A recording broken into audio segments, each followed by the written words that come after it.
శ్రీ రాకేష్ రెడ్డి గారు.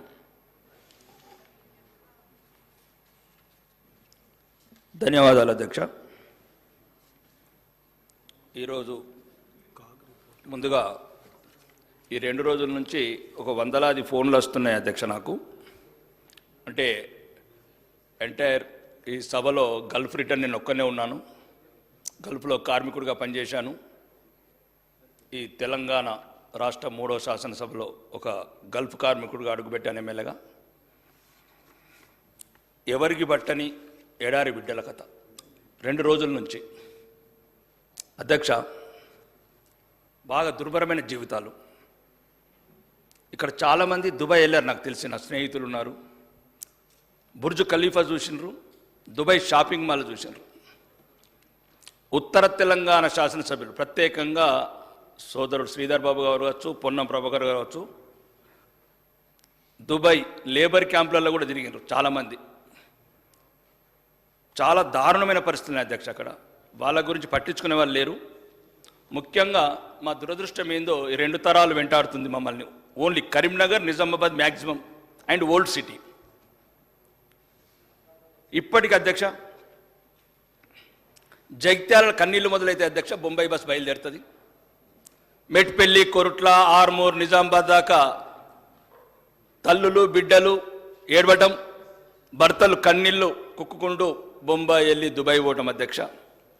ముఖ్యంగా ఈ బొంబాయి దుబాయ్ మాటలు చెప్పి తెలంగాణ వస్తే మా బతుకులు మారుతాయని చెప్పి ప్రత్యేక రాష్ట్రం తెచ్చుకున్నాం అధ్యక్ష.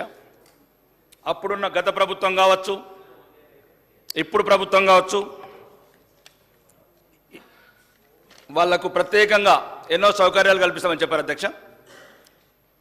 ప్రస్తుత ప్రభుత్వం మొన్న అసెంబ్లీ ఎన్నికలు కూడా అభయహస్తం ఎలక్షన్ మేనిఫెస్టోలో పేజీ నెంబర్ 35, 36లో 28వ అంశంగా గల్ఫ్ కార్మికులు ఎన్ఆర్ఐల సంక్షేమం పేరుతో 4 హామీలు ఇచ్చారు అధ్యక్ష.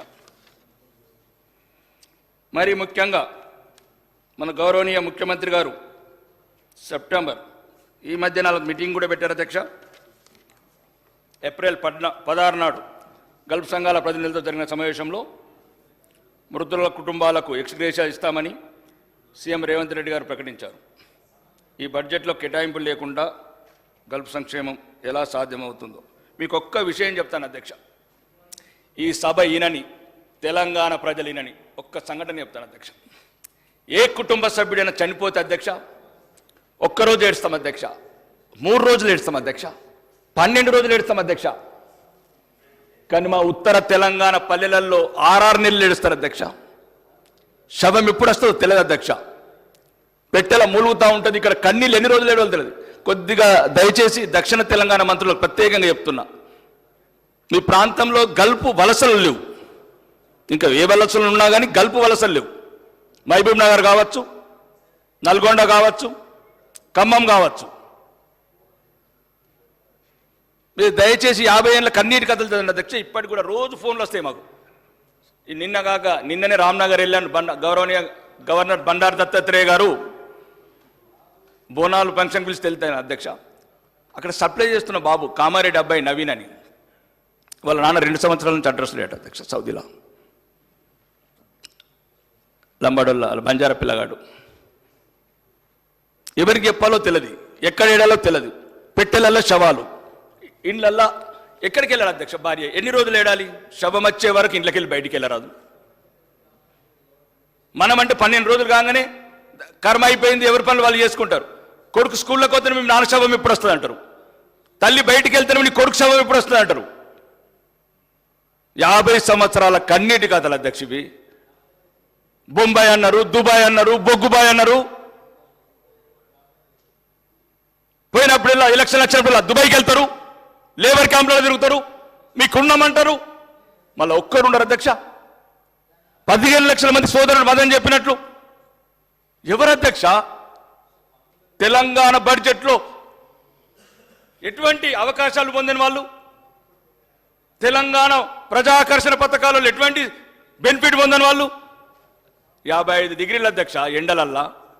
కల్లి వీళ్ళ నొగడు, పాస్పోర్ట్ లేదా నొగడు, చిన్న చిన్న నేరాలకు జైళ్ళకు పోతే పలకరించే వాళ్ళు లేడు, న్యాయ సహాయం లేదు.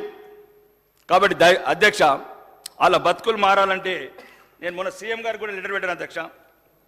ఎందుకంటే గౌరవనీయ ముఖ్యమంత్రి గారికి నేను చెప్పాను అధ్యక్ష, ముఖ్యమంత్రి గారు ఉన్నప్పుడే కావాలి ఇది. ఎందుకంటే ఆయన ఆలోచన విధానం, సాటి మనుషుల పట్ల స్పందించే విధానం ఏం లేదు అధ్యక్ష. అలా కోరికలు ఏం లేవు. 1000 కోట్ల అధ్యక్ష, 3 లక్షల కోట్ల అధ్యక్ష బడ్జెట్. ఉదయం ముఖ్యమంత్రి గారు అన్నారు విద్యుత్ ప్రాజెక్టులు 8,000 కోట్ల అవినీతి జరిగిందని. అధ్యక్ష నేను అవినీతిలకు ఓట్లేదు అధ్యక్ష. నేను ఆ పార్టీ ఈ పార్టీ ఏ పార్టీ లేదు అధ్యక్ష. నాది పేదోడు పార్టీ, లేనోడు పార్టీ, ఏడారిలో ఏడ్చినోడు పార్టీ. 1000 కోట్లు అధ్యక్ష, 1000 కోట్లు పెట్టమంటున్నారు. చచ్చిపోతే 10 లక్షలు తీసుకురావడానికి, ఒక శవం తీసుకురావడానికి ఒక సెల్, ఒక హెల్ప్ లైన్ 1000 కోట్ల అధ్యక్ష. మొన్న గౌరవనీయ వ్యవసాయ శాఖ మంత్రి గారు తుమ్మల నాగేశ్వరరావు గారు అన్నారు అధ్యక్ష, 25,672 కోట్ల 8 లక్షల రూపాయలు మొక్కమొలని భూములకు ఇచ్చిండ్రు అధ్యక్ష. ఏం పాపం చేసిండ్రు అధ్యక్ష? కరీంనగర్ నిజామాబాద్ వాళ్ళు ఎక్కడ పుట్టలేను అధ్యక్ష, ఖమ్మంలో పుట్టలేదనుక. మొన్న ఫోన్ చేసి ఒక అబ్బాయి అంటాడు, అన్న మేము కొడంగల్లో పుట్టినా బాగుండేది అధ్యక్ష అంటాడు. నేనన్నా మేము ఉన్నాము, అభయహస్తం మేనిఫెస్టోలో పెట్టారు, ఇంప్లిమెంట్ చేపిస్తాం, గౌరవ ముఖ్యమంత్రి గారిని అడుగుతాం. ముఖ్యంగా దయచేసి ఈ సమస్య అధ్యక్ష, మీరు తండ్రి లాంటి వారు అధ్యక్ష. ఈ సమస్యలు ఎవరు చెప్పారు అధ్యక్ష? కొందరు యూరోప్లో చదువుకున్నారు, కొందరు ఇంగ్లాండ్లో చదువుకున్నారు, కొందరు కోటీశ్వర్లు వచ్చారు సభలు. నేను దుబాయ్లో కార్మికులుగా పనిచేశాను అధ్యక్ష. నాకు తెలుసు అధ్యక్ష నేను ఏం చేసిన అక్కడ. ఎవడు లేడు ఎవడు రాడు, చిన్న తప్పుకు 3 సంవత్సరాలు జైలు ఉంటారు అధ్యక్ష. అడ్వకేట్ దగ్గర కోదమంటే వాళ్ళకి సహాయం లేదు. కడుపు నొప్పొస్తే ఇంట్లో పడుకుంటారు అధ్యక్ష వాళ్ళు. ఎందుకంటే 200 దిరామ్స్ డాక్టర్ కన్సల్టెంట్ ఫీజు కట్టాలి కాబట్టి. దయచేసి అధ్యక్ష మీరు చూడని ఎడారి బతుకుల గురించి ఇక్కడున్న మీ ద్వారా ప్రభుత్వానికి గల్ఫ్ వలస కార్మికులకు సంక్షేమం కోసం ఈ బడ్జెట్లో 1000 కోట్లు కేటాయించాలి అధ్యక్ష. సమగ్ర ప్రవాస భారతీయ విధానం ఎన్ఆర్ఎస్ఐ ప్రవేశపెట్టాలి అధ్యక్ష. గల్ఫ్ తదితర దేశాల వలస కార్మికుల సంక్షేమం కోసం గల్ఫ్ బోర్డు ఏర్పాటు చేయాలి అధ్యక్ష. ముఖ్యమంత్రి గారు కూడా చెప్పారు సెప్టెంబర్ 11 లోపల చేస్తానని. గల్ఫ్ మృతుల కుటుంబాలను ఆదుకోవడానికి 10 లక్షల ఎక్స్గ్రేషియా చెల్లించాలి అధ్యక్ష. భారతదేశ విదేశీ వ్యవహారాల మంత్రిత్వ శాఖ ముంబైలో విదేశ్ భవన్ ఏర్పాటు చేసింది. ఇదే తరాలో యుఏలోని దుబాయ్ తెలంగాణ ప్రవాసీ భవన్ ఏర్పాటు చేయాలి అధ్యక్ష. రేషన్ కార్డుల నుంచి ఓటర్ లిస్ట్ నుంచి గల్ఫ్ కార్మికుల పేరు తొలగించవద్దు అధ్యక్ష. అన్ని సంక్షేమ పథకాలని గల్ఫ్ కార్మికులకు వర్తింపజేయాలి అధ్యక్ష. జీవిత బీమా, ప్రమాద బీమా, ఆరోగ్య బీమా, పెన్షన్లతో కూడిన సమగ్రమైన సాంఘిక భద్రత సోషల్ సెక్యూరిటీ పథకం ప్రవేశపెట్టాలి అధ్యక్ష. విదేశాల నుండి తిరిగి వచ్చిన వారికి సబ్సిడీతో కూడిన రుణాలు ఇచ్చి స్థానికంగా ఉపాధి అవకాశాలు కల్పించాలి. జైళ్లలో మగ్గుతున్న ఉత్తర తెలంగాణ అమాయక బిడ్డలు లీగల్ ఎయిడ్ ఇవ్వాలి అధ్యక్ష. ఏళ్ల తెరబడి విదేశాల్లో ఒంటరిగా నివసిస్తున్న తల్లికి దూరమై, పల్లెకి దూరమై, సంసారానికి దూరమై, బిడ్డలకు దూరమై ఉన్న వాళ్ళకి అధ్యక్ష సంవత్సరానికి ఒకసారి రిటర్న్ టికెట్ ఇవ్వాలి అధ్యక్ష. ఇక్కడ 1000 కోట్లు ఉచిత పథకాలను ఇస్తున్నాం అధ్యక్ష. వాళ్ళు 1,80,000 కోట్లు లాస్ట్ 10 సంవత్సరాలు అది పంపించినాయి. వాళ్ళకి ఎందుకు ఇవ్వలేము అధ్యక్ష? కాబట్టి దయచేసి గౌరవనీయ ముఖ్యమంత్రి గారు కూడా 5/7/2024 లెటర్ ఇచ్చాను అధ్యక్ష. ఇది ప్రత్యేకంగా 2 నిమిషాలు అధ్యక్ష. ముఖ్యంగా నేను గ్రామాలకు వెళ్ళినప్పుడు అధ్యక్ష లాస్ట్ 10 ఇయర్లలో బిడ్డ 7 లక్షల కోట్లు అప్పయిందంటే 7 ఇల్లు రాలేదు బిడ్డ అంటున్నారు అధ్యక్ష. 10 సంవత్సరాలలో అధ్యక్ష 6 ఒక ఇల్లు రాలేదు అధ్యక్ష. పక్క నియోజకవర్గాలు కొన్ని వేరే జిల్లాలలో 10,000 ఇళ్ళు వచ్చినాయి అధ్యక్ష. ఇప్పుడు మళ్ళీ ఈ బడ్జెట్లో 3,500 వాళ్లకు, 3,500 మాకు. అది ఎట్లా వీలైతుంది అధ్యక్ష? 3 సార్లు తిన్నోడికి మళ్ళీ మాతోనే పల్లెం పెట్టుడు, 4 సార్లు తిన్నోడికి మాకే పల్లెంలో పెట్టుడు. మళ్ళీ అధ్యక్ష అది స్థలం ఉన్న వాళ్ళకే లేదు అధ్యక్ష. దయచేసి మీ ద్వారా ప్రభుత్వం చెప్తున్నా, స్థలాలు ఉన్న వాళ్ళకి ఇవ్వండి 5 లక్షల రూపాయలు ఏదైతే గవర్నమెంట్ స్కీమ్ ఉందో. స్థలాలు లేని వాళ్ళకి స్థలం ఇవ్వండి వాళ్ళతోనే. నెక్స్ట్ ఇయర్ డబ్బులు ఇచ్చి 5 లక్షలు ఇచ్చి వాళ్ళకి నెక్స్ట్ ఇయర్ ఇల్లు కట్టిద్దాం.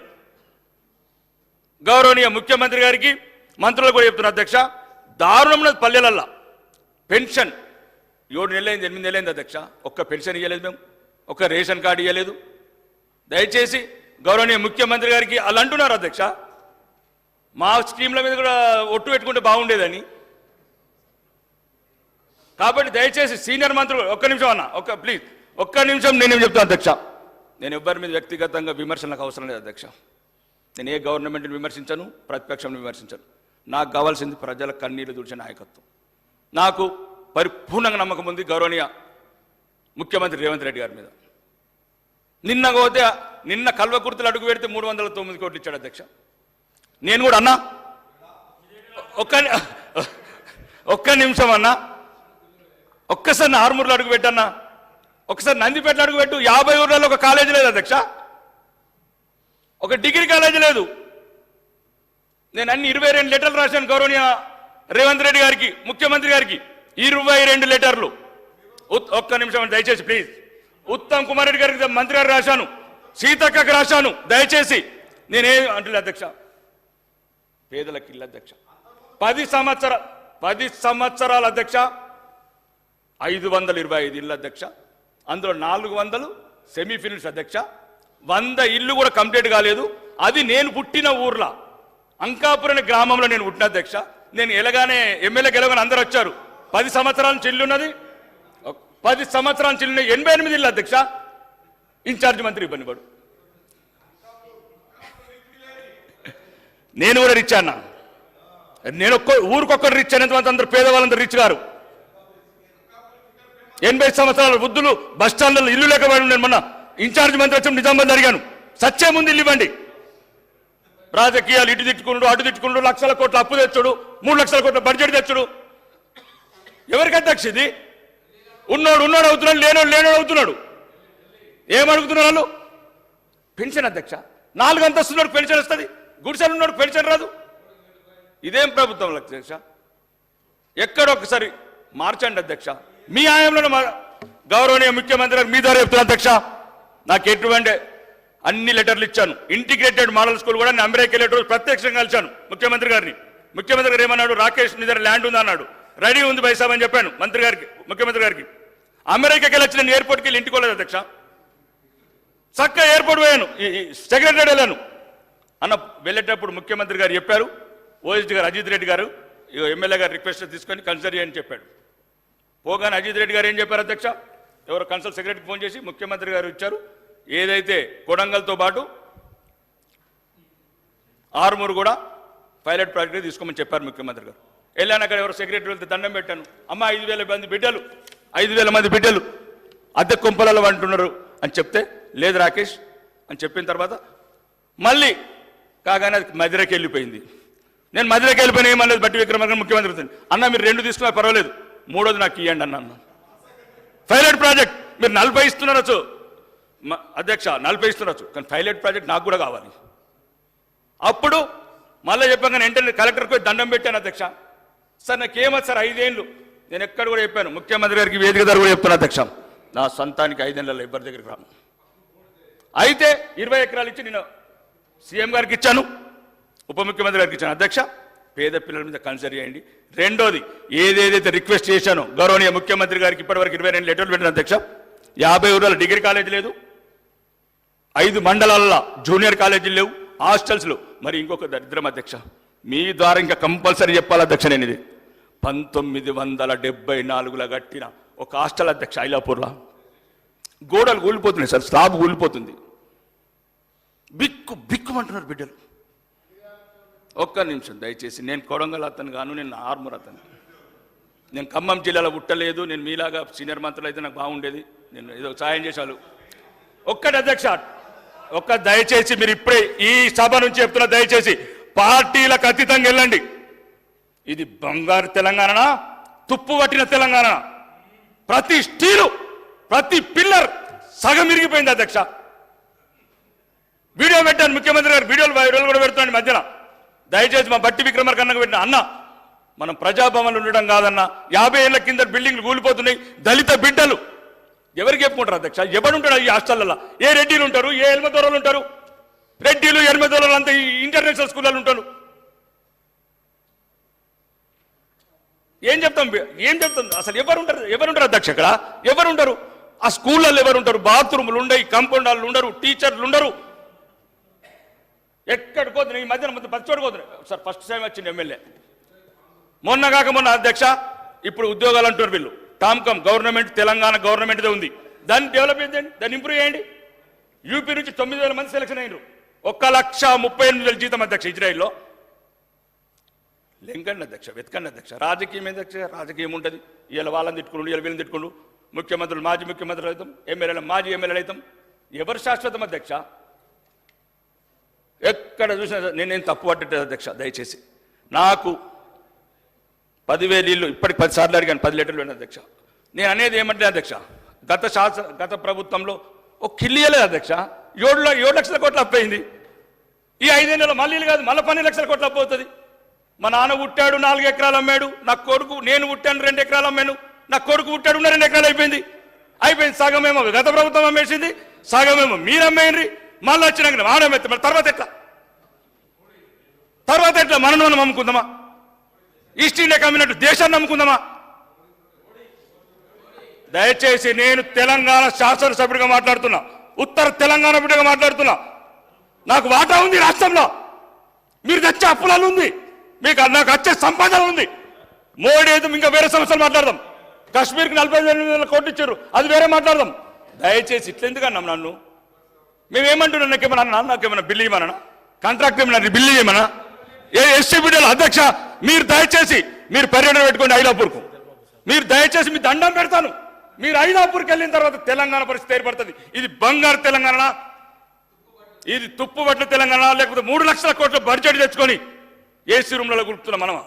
కన్క్లూడ్ చేయండి రాకేష్. దయచేసి ఒకటే అధ్యక్ష, ఒక 2 నిమిషాలు అధ్యక్ష. నీళ్ళు తాగితే ఇంకా మాట్లాడుతుంది. నేనేమంటున్నాను అధ్యక్ష, దయచేసి అధ్యక్ష మీ ద్వారా గౌరవనీయ ముఖ్యమంత్రి గారు చెప్తున్నా. సీన నాగే ఒక ఆర్టిఫిషియల్ ఇంటెలిజెన్స్ వాడతామన్నారు అధ్యక్ష. తెలంగాణ మొదటి శాసనసభ సమావేశాలలో ఆర్టిఫిషియల్ ఇంటెలిజెన్స్ టెక్నాలజీ వాడతామన్నారు అధ్యక్ష. మేము మొన్న అమెరికా న్యూజెర్సీలో పోయినప్పుడు 28 ఒక సాఫ్ట్వేర్ గురించి చెప్పారు అధ్యక్ష. 28 రకాల దొంగ ఓటుని అది డిక్టేట్ చేస్తుంది అధ్యక్ష. మీరు అనుకుంటే అధ్యక్ష, ఏదైతే నేను గౌరవనీయ ముఖ్యమంత్రి గారు కూడా చెప్తున్నాను అధ్యక్ష. ఆ రోజు కూడా చెప్పాను సెక్రటరీలో, మీరు మంచి అనుకుంటున్నారు ముఖ్యమంత్రి గారు, ఎందుకంటే ఆరోగ్యశ్రీ విడిగా చేయడం, ఈ రేషన్ కార్డు విడియడం వల్ల సగం సమస్యలు పోతాయని. పేదవాడు ఏడుస్తున్నాడు అధ్యక్ష. ఊళ్ళోకి పోతే మెయిన్ ప్రధాన సమస్యలు 3: పెన్షన్, ఇల్లు, రేషన్ కార్డు. ముఖ్యంగా మీరు మన దావేస్ వెళ్ళారు, మళ్ళీ రేపు అమెరికా వెళ్తున్నారు అధ్యక్ష. ముఖ్యమంత్రి గారు, గౌరవనీయ ముఖ్యమంత్రి గారు వాళ్ళ స్ట్రీము లక్కంపల్లి 15 ఏళ్ళు అయింది అధ్యక్ష. మళ్ళీ రెండోది అధ్యక్ష, మాకు ఒక సమస్య ఉంది. మీకు దక్షిణ తెలంగాణ అది చక్క ఎఫెక్ట్ వాళ్ళది, మా దురదృష్టం అది.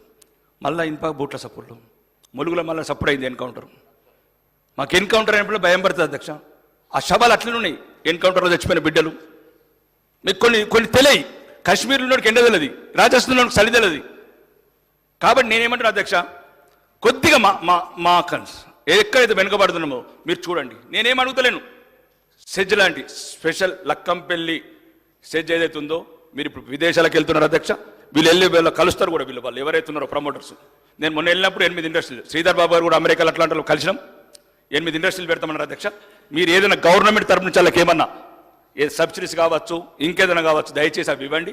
రెండోది, నా ఆర్మూర్ మీద మాత్రం దయచేసి గౌరవనీయ ఇన్ఛార్జ్ మంత్రి గారు కూడా చెప్తున్నా అధ్యక్ష, నాకేం ఇబ్బంది లేదు అధ్యక్ష. నా జీవితమే పోరాటాలమయం. ఎంత అవమానించినా నాకేం కాదు అధ్యక్ష. 100 ఇళ్ళు అధ్యక్ష. నేను పుట్టిన ఊర్లో కూడా కంప్లీట్ రిబ్బన్ కట్ చేయదు అధ్యక్ష. నన్ను పెంచిన వాళ్ళు కూడా అడుగుతున్నారు అధ్యక్ష, అయ్యా నువ్వు ఉండంగా కూడా రాదు, ఇద్దరు చచ్చిపోయారు అధ్యక్ష 8 నెలల. ఎంతసేపు కలెక్టర్ని అడుగు, ఇన్ఛార్జ్ మంత్రి ఇన్ఫార్మ్ రాలేదు. గౌరవనీయ ముఖ్యమంత్రి గారికి దయచేసి మీ ద్వారా చెప్తున్నా, దయచేసి మీరు మాకు పగ నేర్పకండి. మీరు మమ్మల్ని పగ నేర్పితే మేము ప్రతీకారం తీసుకుంటాం మళ్ళీ వచ్చే ప్రభుత్వంలో. అద్దు, ఇంతకుముందు దేశంలో తప్పు చేస్తే చేసినచ్చు, మీరు క్షమించండి. ప్రజలు తిరస్కరించిన ఓడిపోయినోడిని మళ్ళా మీరు బహిరంగంగా అంటున్నారు అధ్యక్ష.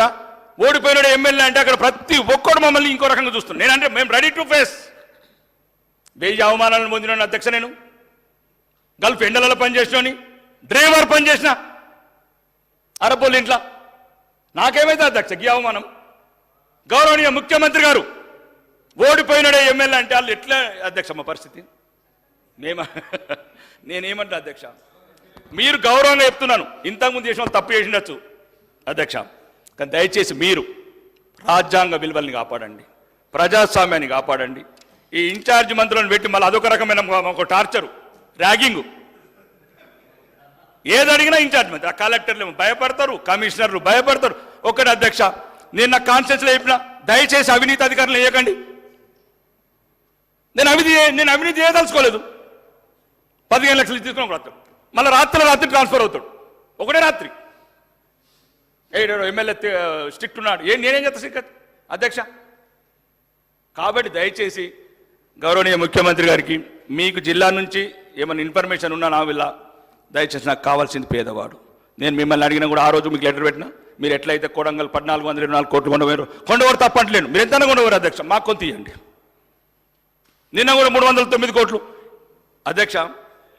మా ప్రాంతం అధ్యక్ష, గల్ఫ్ కంట్రీలు పోయేది కొడంగల్, ఖమ్మములు ఊరు అధ్యక్ష. ఒక స్కిల్ డెవలప్మెంట్ సెంటర్ ఆర్మూర్లో పెట్టింది అధ్యక్ష.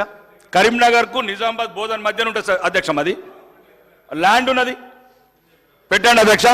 దయచేసి ఒకటి చెప్పింది అధ్యక్ష, ఇల్లు పోయినసారి మాకు ఏమి ఇల్లు ఇవ్వలేదు అధ్యక్ష 10 సంవత్సరాల నుంచి. కాబట్టి మీరు తెలంగాణలో ఎవరికైతే ఎక్కువ ఇచ్చారో కొద్దిగా మేనండి.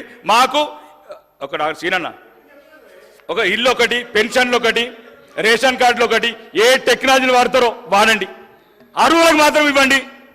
ఇంతకుముందు ఇచ్చిన ముందే మాట్లాడలేదు అధ్యక్ష. ఎట్లా కంపేర్ చేయాలి అధ్యక్ష? ఈ మధ్యన పల్లెలకు ఇదొక తలకాయ నొప్పి అయిపోయింది, అన్ని ఉన్నోళ్ళకి ఇస్తున్నారు. ఒక్క నిమిషం ఆగండి. కాదు మీకు అన్న రాకేష్ రెడ్డి ప్లీజ్ అధ్యక్ష, ఇదొకటి వాళ్ళు ఏమవుతుంది సార్, పల్లెలల్లా పెన్షన్కు, రేషన్ కార్డుకు, ఆ ఇళ్ల గురించి ఏడ్చి మనం ఏదైనా ప్రజాకర్షణ పథకాలు ఇప్పుడు ఇంతకుముందు గత ప్రభుత్వంలో ఆ ట్రాక్టర్లు, హార్వెస్టర్లు అన్ని మా రెడీలకి ఇచ్చారు సార్. అంటే రెడీలు అంటే మీరు ఇంకో ఉన్నత వర్గాలకు, వాళ్ళకు బాధ, ఉన్నాయన్ని రెడీలు తీసుకుంటున్నారు, మాకేం రాదు, రేషన్ కార్డు ఇయ్యరు, పెన్షన్ ఇయ్యరు. కాబట్టి దయచేసి అధ్యక్ష, మీ ద్వారా గౌరవనీయ ముఖ్యమంత్రి గారికి, ముఖ్యమంత్రి గారు దయచేసి నన్ను ఒకని సోదరులాగా భావించి, నా ఆర్మూరు బాగా వెనుకబడ్డది, ఇంతకుముందే కబ్జాలు, కమిషన్లు, రౌడీజంతో, అది మీరు ఎలక్షన్లకు ముందు తెలుసు, మీకు మొత్తం తెలుసు ఆర్మూరు సంగతి. ప్రజలకు ఇల్లు కాలేదు, పెన్షన్లు కాలేదు, రేషన్ కార్డు కాలేదు, స్పెషల్ ఎకనామిక్ జోన్ ఉంది. అక్కడ కూడా మీరు అమెరికా వెళ్ళినప్పుడు ప్రత్యేకంగా మిమ్మల్ని రిక్వెస్ట్ చేస్తున్నా, కొన్ని ఇండస్ట్రీలకు ప్రోత్సాహాలు ఇవ్వండి.